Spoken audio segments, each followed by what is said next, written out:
Emma Collins checked her reflection in the restaurant window one last time, smoothing down her red dress and taking a deep breath. At 28, she'd finally agreed to go on a blind date after her best friend Sarah had been pestering her for months. The fact that it was Christmas Eve at an elegant restaurant made it feel both magical and terrifying. What made it even more nerve-wracking was the wheelchair. Emma had been paralyzed from the waist down in a car accident 3 years ago, and dating since then had been a series of disappointing experiences. Men who seemed interested online would make excuses and disappear once they learned about her disability. The few who'd actually met her in person had been either uncomfortable or condescending, treating her like a tragic figure rather than a person. He knows, Sarah had assured her. I told him everything, and he said he was fine with it. Emma, you deserve this. You deserve to be seen and valued. Kima wanted to believe that, but her past experiences had taught her to manage her expectations. The hostess led her to a table near the window, where Christmas lights twinkled outside and snow was falling gently. Her date, Michael, was supposed to meet her at 7. It was now 7-15. Emma checked her phone. No messages. She waited, trying to ignore the pitying looks from nearby diners who'd clearly noticed her waiting alone. At 7:30, a text finally came through. Sorry, something came up. Can't make it tonight. No explanation. No apology beyond the bare minimum. Just rejection, again, on Christmas Eve. Emma felt tears prick her eyes, but refused to let them fall. She'd survived a car accident that should have killed her, survived months of rehabilitation, rebuilt her entire life. She could survive a blind date that hadn't shown up. Excuse me, miss. Emma looked up to find a little girl standing beside her table, maybe 4 or 5 years old, wearing an adorable red velvet Christmas dress with white fur trim. She had curly brown hair and bright, curious eyes.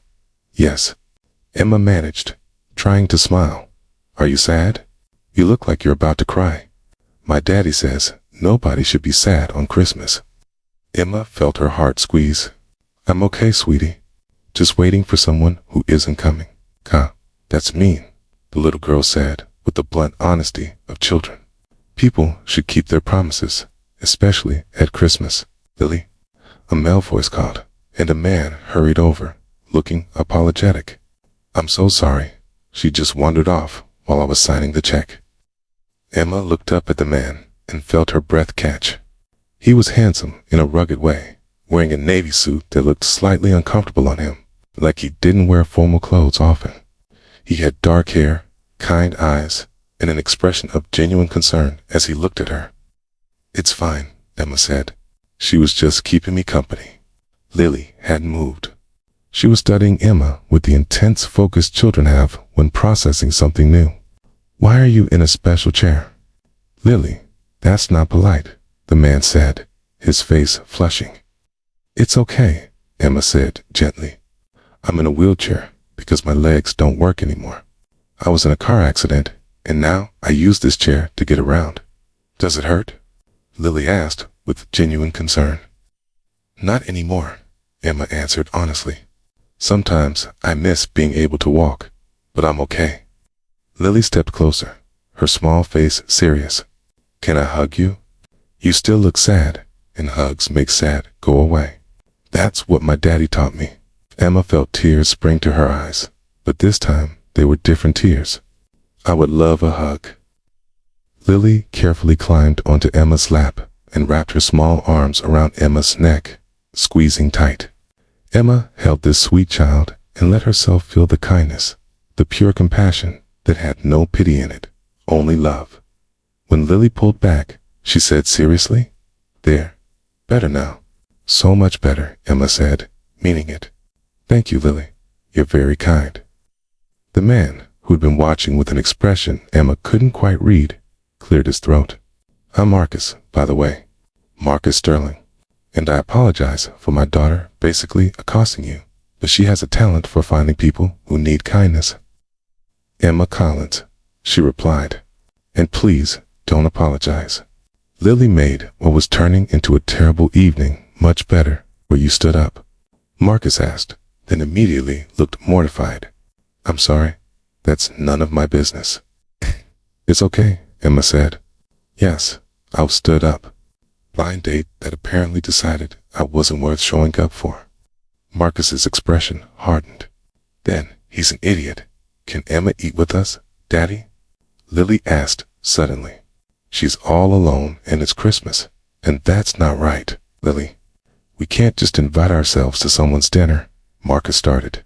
Actually, Emma heard herself say, I'd love some company. If you don't mind dining with someone who has stood up. Marcus smiled, really smiled, and it transformed his face. I'd be honored. Lily, go get our coats. We're changing tables. In minutes, Marcus had arranged for their belongings to be moved to Emma's table. As they settled in, ordering food and wine, Emma learned that Marcus was a widower. His wife had died 2 years ago from cancer, leaving him to raise Lily alone. I don't date much, Marcus admitted. Actually, I don't date at all. This is the first time I've been in a nice restaurant since Rebecca passed. My sister insisted I needed to get out, to remember there's life beyond work and parenting. So here we are, Lily and I, on our fancy Christmas Eve adventure. What do you do? Emma asked. I'm a contractor, but I own the company now. Sterling Construction. We build things, renovate old buildings, that kind of thing. Not exactly exciting, but it's honest work, and it means I can set my own hours to be there for Lily. And what do you do? Marcus asked. When you're not being stood up by idiots, I mean. Emma smiled. I'm a graphic designer. I work from home mostly, freelance. The wheelchair actually made it easier in some ways. I don't have to commute or worry about accessibility in an office. Do you drive? Lily asked, fascinated. I do, Emma said. I have a car with special controls that I can use with my hands instead of my feet. That's so cool, Lily exclaimed. You're like a superhero with special powers. Emma laughed, genuinely laughed, for the first time in months. I never thought of it that way, but I like it. Over dinner, they talked easily. Marcus told her about the struggles of single fatherhood, about learning to braid hair and navigate princess movies. Emma told him about her rehabilitation, about relearning how to do everything from a seated position, about the challenge of maintaining independence. People either treat me like I'm inspirational just for existing, Emma said, or they treat me like I'm broken and need constant help. I'm just a person who uses a wheelchair.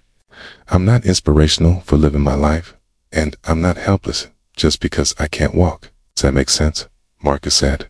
People probably do the same thing to me as a widower. Either I'm a tragic figure to be pitied, or I'm some kind of hero for raising my daughter alone. But I'm just a dad doing what dads do. The circumstances are sad, but the parenting isn't special. Exactly, Emma said, feeling understood in a way she rarely did. As dinner ended and they prepared to leave, Lily looked between Emma and her father with a calculating expression of a child plotting something. Daddy, can Emma come see our Christmas tree? We have lots of lights, and she might like it. Marcus looked embarrassed. Lily, Emma probably has her own plans. Actually, I don't, Emma said. My family is out of state, and I wasn't going to do much tonight. I'd love to see your Christmas tree, if the invitation is real. It's real, Marcus said firmly. And I promise it's not some elaborate pity thing. I just genuinely enjoyed talking with you, and Lily's right. Our tree is pretty spectacular.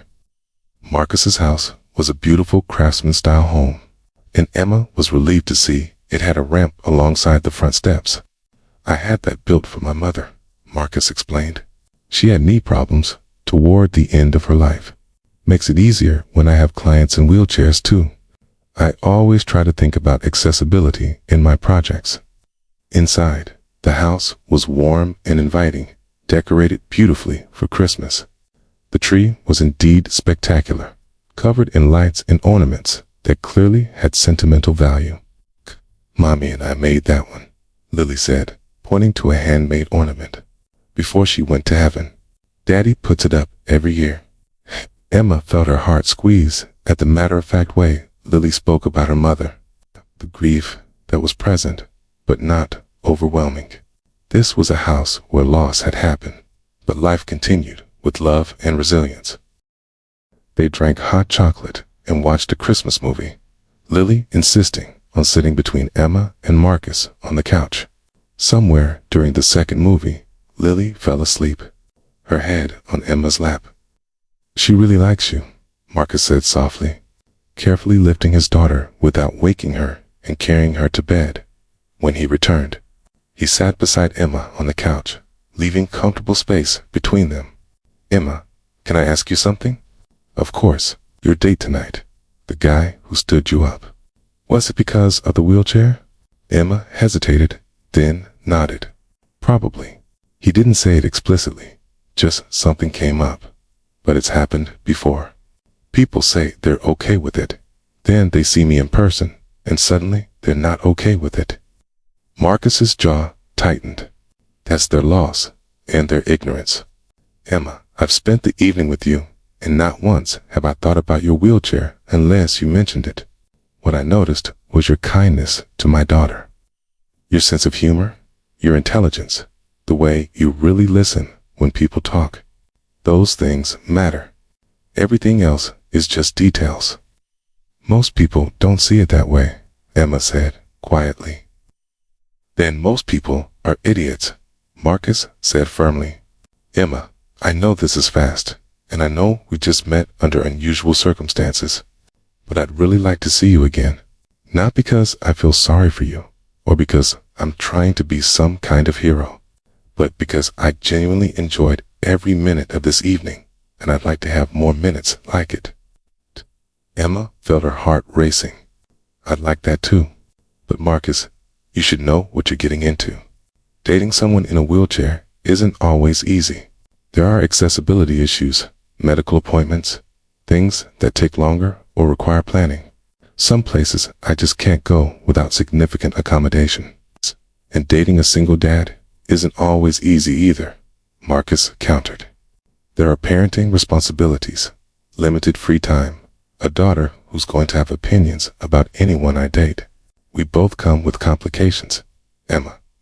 The question is whether we're willing to work with those complications to build something real." "I'm willing, if you are," Emma said. "I'm very willing," Marcus confirmed. Over the next few months, Emma and Marcus built a relationship carefully and intentionally. They dated with Lily present most of the time, making sure the little girl was comfortable with the growing connection between her father and Emma. Marcus learned about Emma's needs and accommodations, not from a place of pity, but genuine partnership, asking her what she needed rather than assuming that Emma, in turn, became part of Lily's life, helping with art projects and reading stories, becoming someone the little girl trusted and loved. The wheelchair became simply part of their reality, something they accommodated naturally without making it the defining feature of every interaction. "You never make me feel like I'm inspirational just for existing," Emma told Marcus 6 months into their relationship. "You just treat me like a person you're dating who happens to use a wheelchair." "That sounds simple, but it's revolutionary. You never make me feel like I'm broken because I'm widowed," Marcus replied. "You honor Rebecca's memory. You include her in our conversations when it's appropriate. But you don't treat me like I'm damaged goods because I lost someone I loved. That's equally revolutionary." When Marcus proposed a year after that Christmas Eve, he did it with Lily's full participation. They'd planned it together, creating a scavenger hunt through their house that led Emma to the backyard where Marcus had built a fully accessible deck specifically for her, with a ramp and wider spacing that accommodated her wheelchair perfectly. "This is your space in our home," Marcus said as Emma took in what he'd built. "Because Emma, I'm not asking you to fit into my life despite your wheelchair. I'm asking you to be part of our lives, and that means making sure you're comfortable and included in every way." Lily presented the ring box, bouncing with excitement. "Say yes. Say yes. I want you to be my new mommy. I want you to marry me, Marcus said, kneeling beside Emma's wheelchair. "Not because I'm rescuing you, or because I think you need me, but because you make my life better. Because Lily loves you. Because we're better together than we are apart. Will you marry me, Emma Collins?" "Yes," Emma said through happy tears. "Yes, to all of it." Their wedding was beautiful and fully accessible, with a ceremony that honored both the love they were celebrating and the loss that had brought Marcus to this point. Emma wore a stunning dress and wheeled herself down the aisle with confidence and grace, refusing to let anyone push her dot in her vows. Emma spoke about the Christmas Eve that changed everything. "A year and a half ago, I was stood up on a blind date. I thought it was the end of a terrible pattern, proof that I'd always be rejected because of my wheelchair. Then a little girl asked if she could hug me, and everything changed. Lily showed me that not everyone sees disability as a limitation. Marcus showed me that the right person doesn't love you despite your challenges, but includes those challenges as part of loving all of you." Marcus's vows were equally moving. "Emma, when I met you on Christmas Eve, I saw a woman who'd been rejected but wasn't bitter. I saw strength, grace, humor, and kindness. The wheelchair wasn't what I noticed first, and it's not what I love about you. What I love is who you are. Patient with my daughter, honest about your needs, brave enough to build a life after trauma, and generous enough to let us be part of that life." Lily, now 7 and serving as flower girl, gave her own speech at the reception. "When I was little, I saw a lady who looked sad on Christmas. So I asked if I could hug her, because hugs fix everything. And the hug worked. Now she's my mommy, and we're a family. The lesson is, if you see someone sad, give them a hug. It might turn into a family." Years later, Emma would speak at conferences about disability and dating, and she'd always tell the story of the Christmas Eve that changed her life.